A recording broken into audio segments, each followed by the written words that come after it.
Hello दोस्तों, कैसे हैं आप लोग। दोस्तों, आप सभी का हमारे यूट्यूब चैनल रोजगार विद अंकुश शर्मा में बहुत बहुत स्वागत है। दोस्तों, आज की जो हमारी वीडियो है इसका टॉपिक मैंने यहाँ पे लिखा हुआ है, व्हाट इज़ सीटी एंड पीटी रेशो। ठीक है, तो आज का हमारा टॉपिक होगा सीटी एंड पीटी रेशो क्या है। तो इसके लिए दोस्तों हम स्टार्ट करते हैं टॉपिक को। स्टार्ट करने से पहले आपसे एक रिक्वेस्ट है कि अगर चैनल पर पहली बार आए हैं तो चैनल को सब्सक्राइब जरूर कर लीजिएगा, जिससे कि आपको बाकी की सारी वीडियोज़ इलेक्ट्रिकल से रिलेटेड, इलेक्ट्रॉनिक्स से रिलेटेड यहाँ पे मिलती रहेंगी।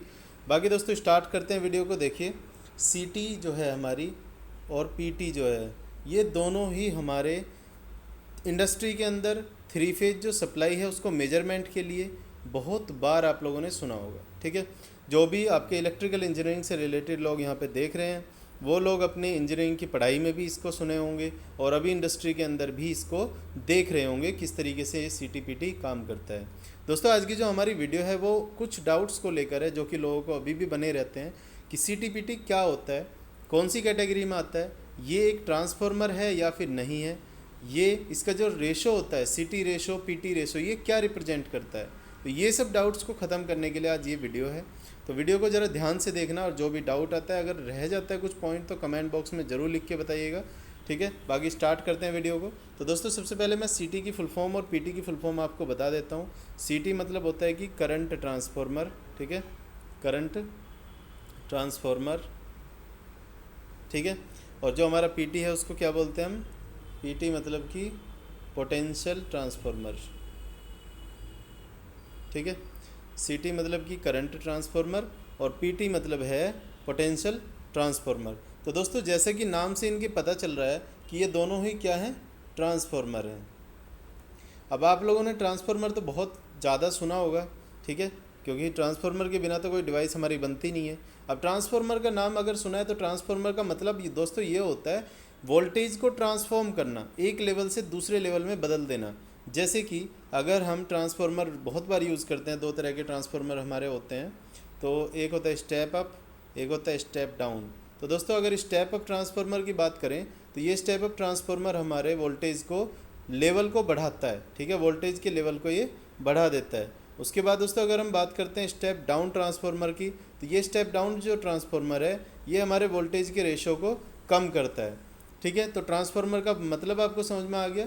एक जो हमारा ट्रांसफार्मर है वो हमारा वोल्टेज के लेवल को बढ़ा रहा है और एक जो ट्रांसफार्मर है हमारा वो वोल्टेज के लेवल को डाउन कर रहा है। तो सेम तरीके से हमारा जो सीटी एंड पीटी हैं वो भी हमारे इसी तरीके से काम करते हैं। इनका भी काम करंट, देखो सीटी मतलब करंट ट्रांसफार्मर, तो ये क्या करेगा, करंट की वैल्यू को सब डिक्रीज़ करेगा या फिर इंक्रीज़ करेगा।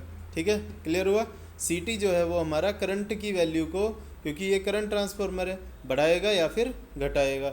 उसके अलावा जो हमारा पीटी है, ये पीटी का काम क्या होगा, ये हमारा या तो वोल्टेज की वैल्यू को बढ़ाएगा या फिर कम करेगा।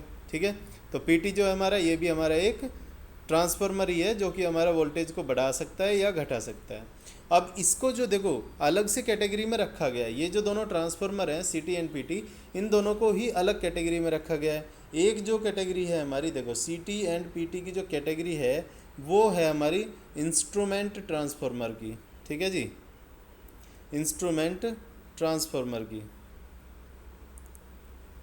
इंस्ट्रूमेंट ट्रांसफार्मर की कैटेगरी में ये आते हैं। आपसे कोई पूछता है कि भाई नॉर्मल ट्रांसफार्मर और सीटी पीटी में क्या अंतर है, तो दोस्तों सीटी पीटी जो हैं वो हमारे बल्क यूज़ में नहीं आते हैं, लार्ज कैपेसिटी में यूज़ नहीं आते हैं। वो लार्ज कैपेसिटी में step up and step down transformer काम आते हैं। और जो हमारे सीटी एंड पीटी हैं वो इंस्ट्रूमेंट ट्रांसफार्मर है, मतलब कि हमारे जो इंस्ट्रूमेंट लेवल पे जो हम मेजरमेंट कर पाएंगे उन सब चीज़ों को ये मेजर करते हैं। ठीक है, जैसे कि हमारा जो वोल्टेज है वो हमारा, जो वोल्टेज हम इंस्ट्रूमेंट के अंदर मेजर कर सकते हैं एंड जो करंट हम इंस्ट्रूमेंट के अंदर मेजर कर सकते हैं, उस वोल्टेज और उस करंट को मेजर करने के लिए हम सीटी एंड पीटी को यूज़ करते हैं। अब दोस्तों, आप लोगों ने बहुत बार सुना होगा सीटी एंड पीटी के अंदर एक टर्म होती है, जैसे कि हमारा कभी कभी आपने देखा होगा सीटी के अंदर लिखा रहता है 100/5, ये रेटिंग्स में लिखा रहेगा, या फिर ये लिखा होगा 100/1, या फिर ये लिखा होगा 1000/5, या फिर ये लिखा होगा 1000/1। अब दोस्तों ये क्या होता है, इसको हम बोलते हैं सीटी रेशो। ठीक है, सीटी रेशो। अब मैं इसको आपको बताऊंगा अच्छे से, सीटी रेशो किस तरीके से यहाँ पे मतलब बेनिफिशियल होता है हमारा और किस तरीके से ये बेनिफिट हमें यहाँ पे पहुँचाता है। इसी तरीके से जो है हमारा वो पीटी के अंदर भी होता है। जैसे पीटी के अंदर अगर हम बात करें तो यहाँ पे लिखा होगा 11,000 डिवाइडेड बाई 110, ठीक है। तो ये 11,000 वोल्ट इनपुट वोल्टेज है और 110 वोल्टेज हमारा आउटपुट वोल्टेज है, ठीक है। तो यहाँ पे क्या है, जब भी हमारा पीटी होगा तो पीटी के जो डिवाइड में होगा वो मतलब कि 110 ही होना है, ठीक है। चाहे इधर हमारा कोई भी रैंडम नंबर हो, लेकिन इस साइड में हमारा बटे में हमारा 110 ही होना है, ठीक है। तो ये क्लियर हुआ। अब सी जो है हमारी, वो सी के अंदर क्या होना है हमारा, या तो डिवाइडेड बाई 5 होगा या फिर डिवाइडेड बाई 1 होगा। मतलब ये जो है इधर की वैल्यू कुछ भी हो, लेकिन डिवाइडेड बाई 5 होगा या फिर डिवाइडेड बाई 1 होगा। मतलब या तो ये करंट को हमारा 5 पे लेके आएगा या फिर करंट को हमारा 1 पे लेके आएगा। अब दोस्तों यहाँ से C T P T ratio कितना है वो कैसे पता चलता है, और पी के अंदर क्या है, डिवाइडेड बाई 110 ही होगा हमेशा, ठीक है। तो ये आप लोग देख सकते हैं, ऑब्जर्व भी कर सकते हैं अपने सी और पी की करंट की जो पैरामीटर्स हैं उनको भी पढ़ सकते हैं, तब भी पता चल जाएगा आपको ये, ठीक है। अब हम बात करते हैं दोस्तों आगे की। आगे वाला पॉइंट हमारा ये है कि सी और पी रेशो होता क्या है। जैसे कि अगर हम बात करें सी में 100/5 लिखा हुआ है, तो ये हो गया सी रेशो हमारा 20, ठीक है। सी रेशो यहाँ से 20 हो गया।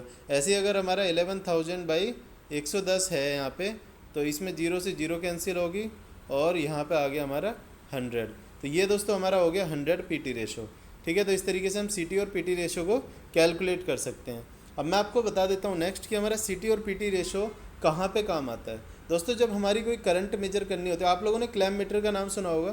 क्लैम्प मीटर हम सभी लोग यूज़ करते हैं इलेक्ट्रिकल अप्लायंसेस के अंदर, जो करंट है उसको मेजर करने के लिए, जो हमारी वायर की करंट है उसको मेजर करने के लिए। तो जो हमारा क्लैम्प मीटर है उसके अंदर एक नॉब बनी होती है इस तरीके से। देखो ये सपोज क्लैम्प मीटर था हमारा, और आगे की तरफ ऐसी कुछ हमारी शेप बनी होती है, ठीक है ना। तो ये जो शेप है दोस्तों, ये ही हमारी क्या है, सी।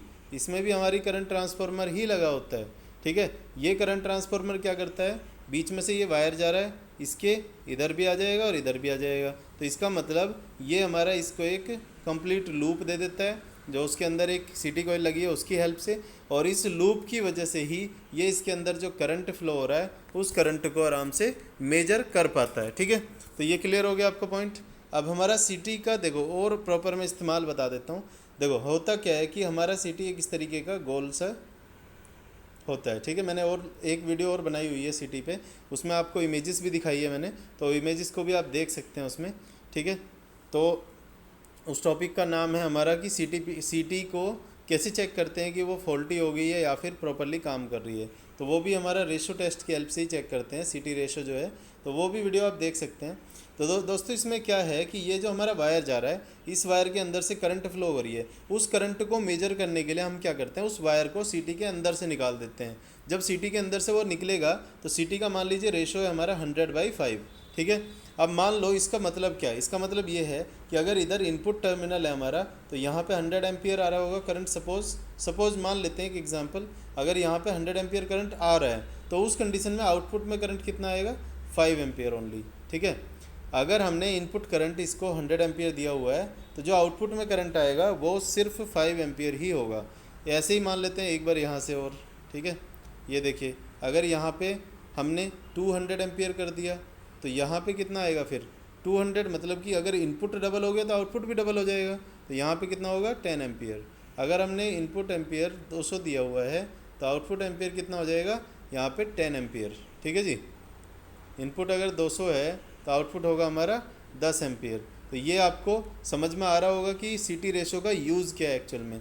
अगर आप इसको 1000 एम्पियर भी देंगे, तो ये देखिए आपने इसको क्या किया, 1000 एम्पियर दिया, यहाँ से अगर 1000 एम्पियर दिया है तो इधर कितना देगा, आउटपुट देगा आपको 50 एम्पियर, ठीक है। 50 एम्पियर आउटपुट ओनली आपको मिलने वाला है, क्लियर है। अब दोस्तों यहाँ पे जो 50 एम्पियर आउटपुट मिल रहा है, इससे आपको क्या बेनिफिट मिल रहा है, देखिए इससे बेनिफिट सबसे पहले तो ये मिल रहा है कि आपको करंट की वैल्यू को बहुत हाई लेवल पे नहीं मेजर करना पड़ रहा है, ठीक है। जैसे कि मैं अभी आपको बताऊंगा आगे कि सीटी पीटी का एक्चुअल में यूज़ ही क्यों करते हैं, ठीक है। तो पीटी में भी ऐसे ही होता है। देखिए पीटी में मान लीजिए आपका वोल्टेज जो है वो 11,000 वोल्ट है, तो 11,000 वोल्ट को आपको 110 वोल्ट होके मिलेगा। तो आप क्या करेंगे, आपको मेजर जो होगा वो क्लैम्प मीटर के अंदर या वोल्ट मीटर के अंदर वो आपका 110 वोल्ट होगा केवल, ठीक है। तो ये क्या कर रहा है, एक तरह से ये वोल्टेज के लेवल को हमारे इंस्ट्रूमेंट लेवल तक लेके आ रहा है।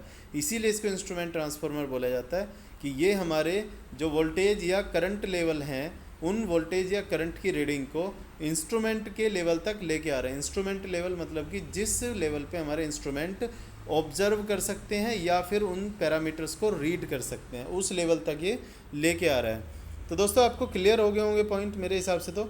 और CTPT का देखो इस्तेमाल बेसिकली इसीलिए किया जाता है और इसीलिए इनको करंट ट्रांसफार्मर या करंट मतलब वोल्टेज ट्रांसफार्मर को इंस्ट्रूमेंट ट्रांसफार्मर भी बोलते हैं, क्योंकि हमारा जो 11,000 का वोल्टेज है, इस 11,000 वोल्टेज को हम डायरेक्टली क्लैम्प मीटर से मेजर नहीं कर पाएंगे ना वोल्ट मीटर से कर पाएंगे। तो हम क्या करते हैं, इसको 110 वोल्ट के लेवल पे लेके आ जाते हैं और इस 110 वोल्टेज को हम इजीली क्लैम्प और वोल्ट मीटर दोनों से ही, मल्टीमीटर से भी सबसे रीड कर सकते हैं। तो यही इसका बेसिकली यूज़ है। और CT रेशो से आपको या PT रेशो से आपको समझ में आ गया होगा क्या मतलब होता है। दोस्तों अगर वीडियो पसंद आई है तो लाइक और शेयर जरूर कर देना, और वीडियो अगर पसंद आई है तो चैनल को हमारे सब्सक्राइब कर लीजिए। ऐसी अच्छी अच्छी वीडियो बहुत सारी हमने डाली हुई है, आप सारी वीडियोज़ को चेक कर सकते हैं। और दोस्तों बाकी मिलते हैं नेक्स्ट वीडियो में। Thank you for watching.